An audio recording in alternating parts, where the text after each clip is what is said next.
ఆహ్వానం తెలియచేద్దాం. తమ్ముడు దేవుడు నిన్ను నీ కుటుంబాన్ని దీవించును గాక. దేవుడు అద్భుత కార్యం నీ జీవితంలో ఇది మొదలుకొని జరిగించును గాక. God bless you, God bless you. So తమ్ముడు చాలా టాలెంటెడ్, చాలా మంచి టాలెంట్స్ని దేవుడు తనకిచ్చాడు. చాలా బిజినెస్ పరంగా కానీ అన్ని రకాలుగా మంచి మైండ్ ఉంది. సో అది మరలా ఇప్పుడు ఉన్నతమైన రీతిలో తను వాడబడినట్లుగా దేవుడు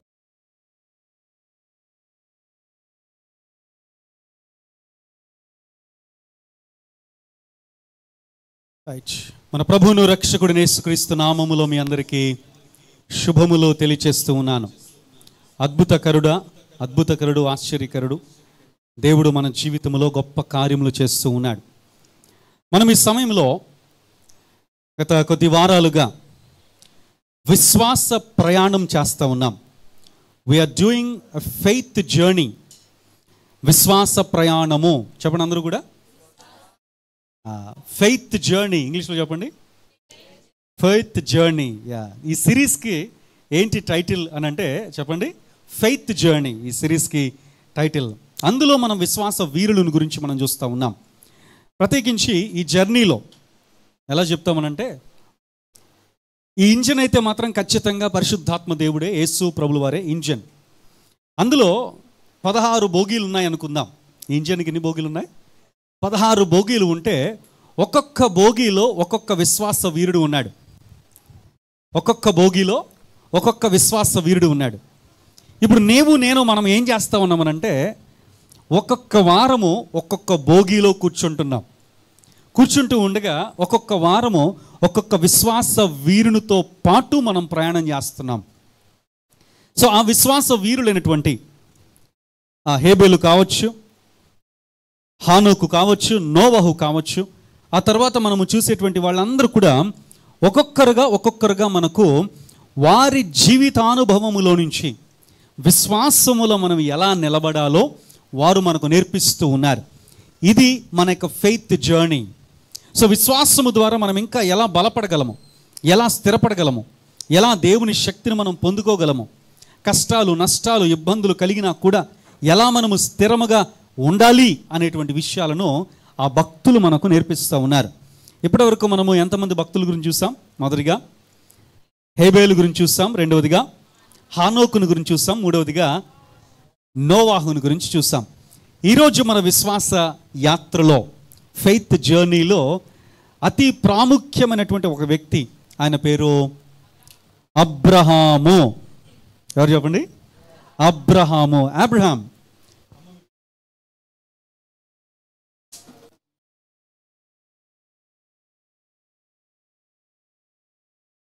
సో ఈరోజు మనం ఏం చేస్తున్నామంటే అబ్రహాముని గురించి.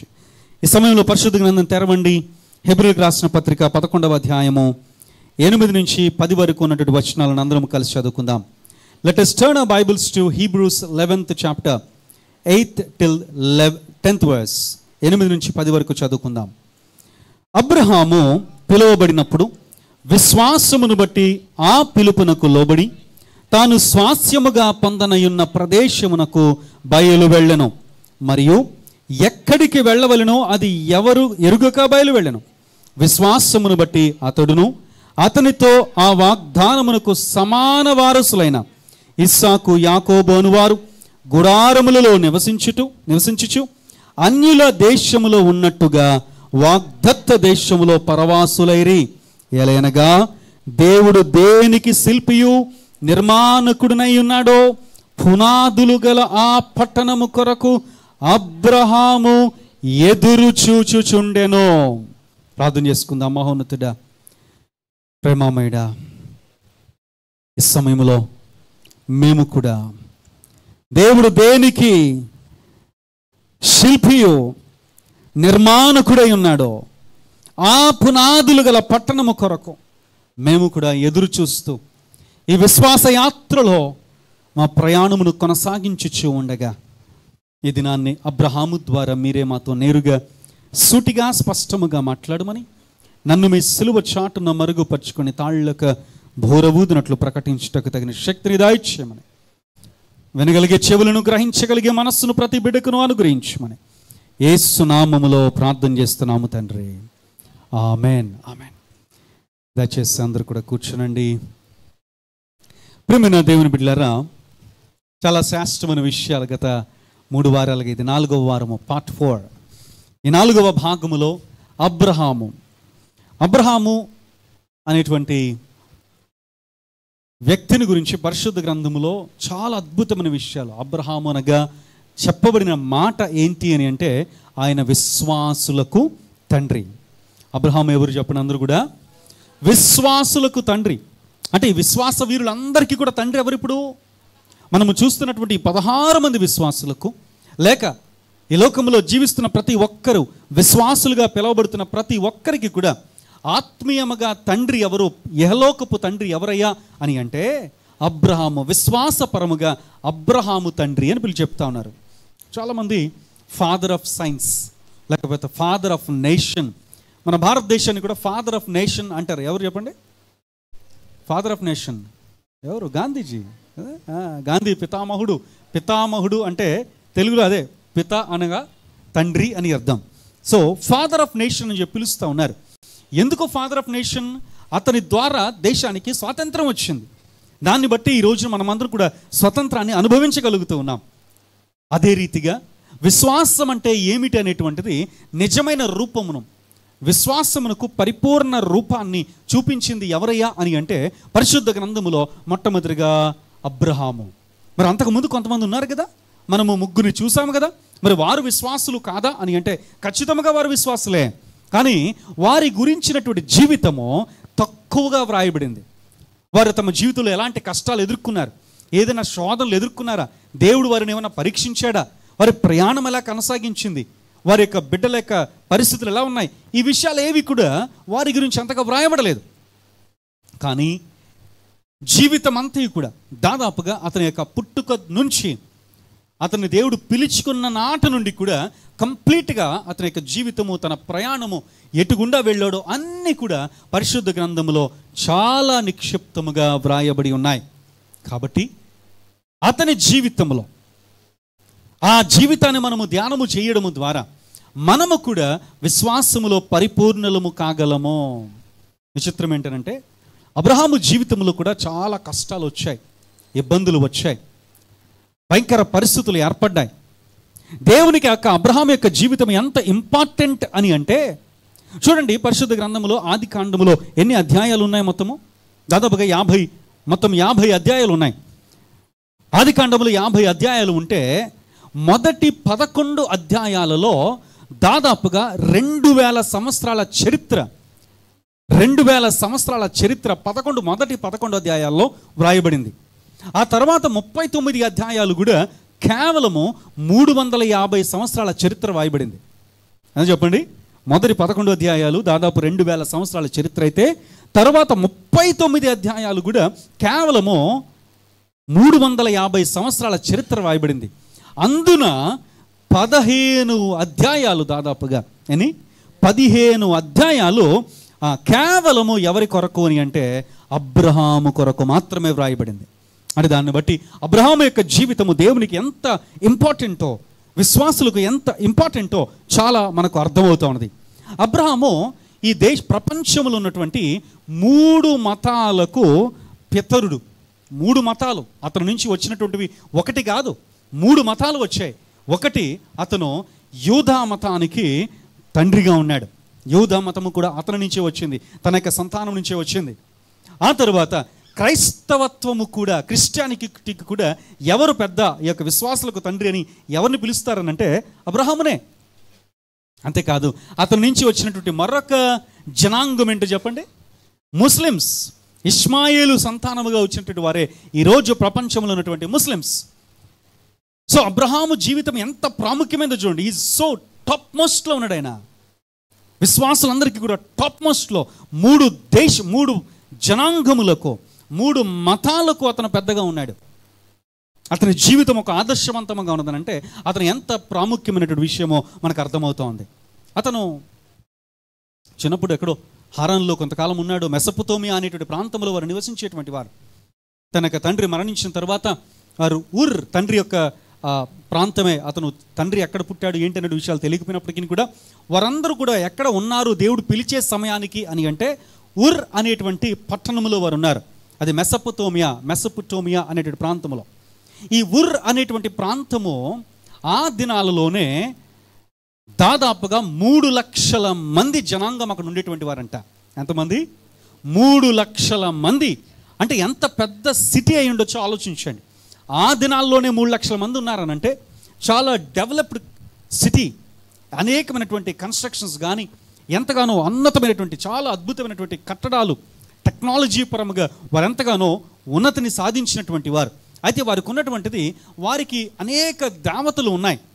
ఉన్నటువంటి దేవతలన్నింటిలో కూడా ప్రాముఖ్యమైన దేవత వారికి ఎవరు అని అంటే మూన్ గాడ్, అంటే చంద్రుడు. చంద్రుణ్ణి వారు పూజించేటువంటి వారు. ఇప్పటికీ కూడా త్రవ్వకాల్లో ఆ చంద్రుని దేవాలయమునకు సంబంధించినటువంటి దేవాలయపు జాడలు ఇప్పటికీ ఉన్నాయి.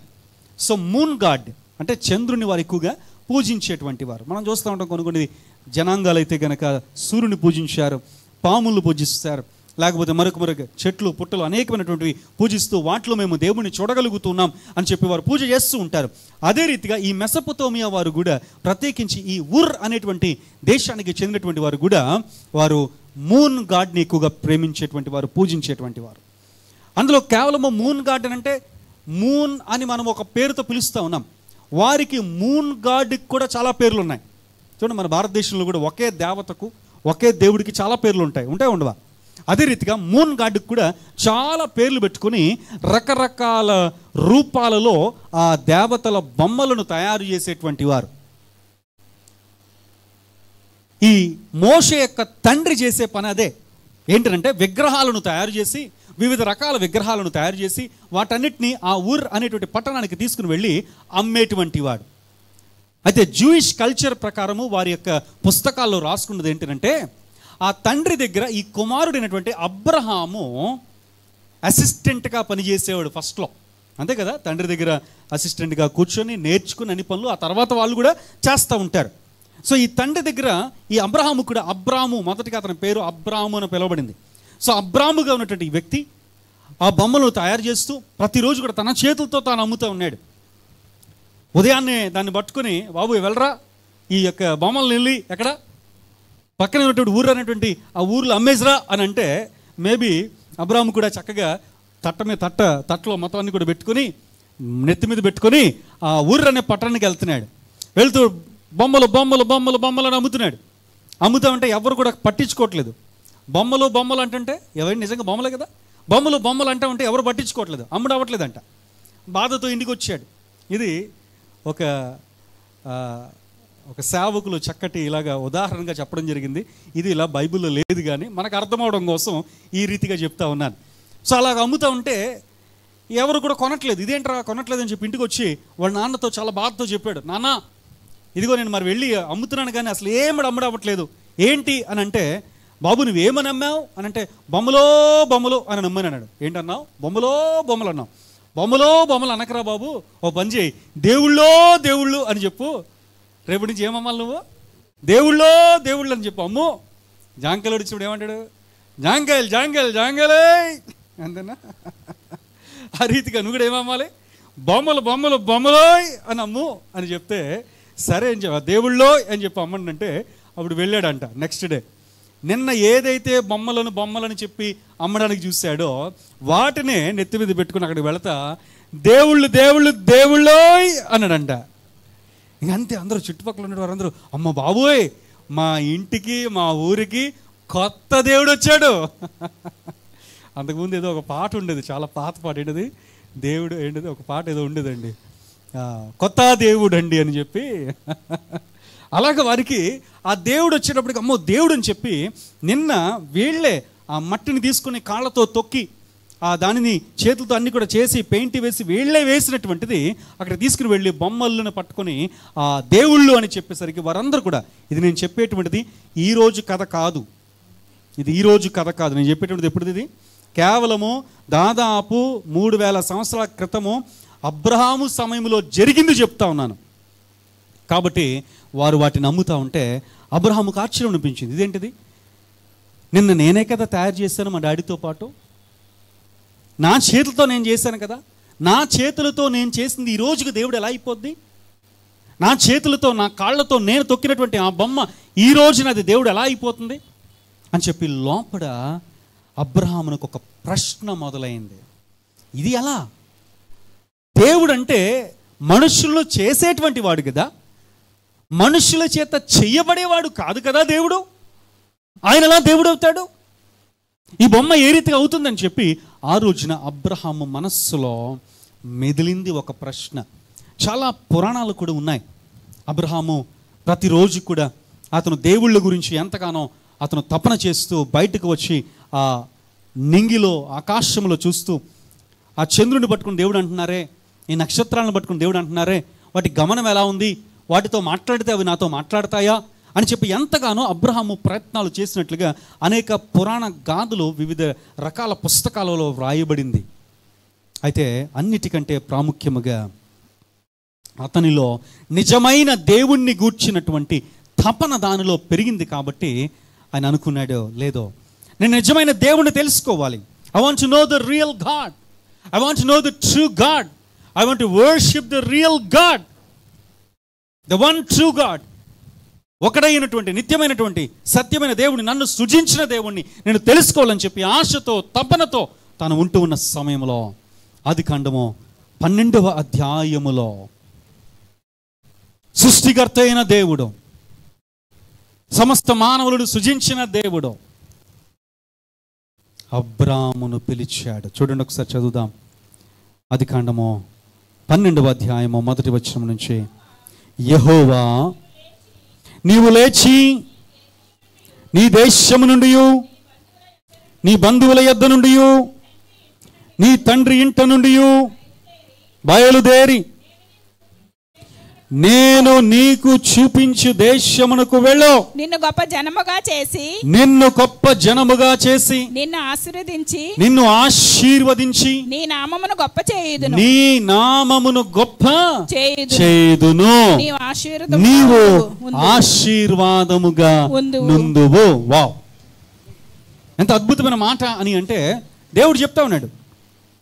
దేవుడు ఏమని చెప్తా ఉన్నాడు అంటే, ఆ ఊరు అనేటువంటి ప్రాంతంలో అబ్రహాము నివసిస్తూ ఉన్న సమయంలో అతనిలో ఉన్నటువంటి తపనను బట్టి, అతనిలో ఉన్నటువంటి ఆశను బట్టి, అతనిలో ఉన్నటువంటి యథార్థతను బట్టి, అతనిలో ఉన్నటువంటి నీతిని బట్టి దేవుడు అయినటువంటి సర్వ సృష్టికర్త దేవుడు అబ్రహాముతో మాట్లాడుతున్నాడు. అబ్రామా, నువ్వు లేచి నీ స్వజనాన్ని విడిచిపెట్టావు, నీ దేశాన్ని విడిచిపెట్టావు, నేను చూపించే దేశానికి వెళ్ళు. ఇందులో మూడు విషయాలు కనిపిస్తూ ఉన్నాయి. ఏంటంటే వదులు, వెళ్ళు, ఆ తర్వాత మనం చూస్తాం ఇవ్వు. మొదటిగా అబ్రహాము యొక్క జీవితం నుంచి మనం నేర్చుకోవాల్సింది ఏంటంటే, నెంబర్ 1, దేవుడు చెప్తే లోబడు.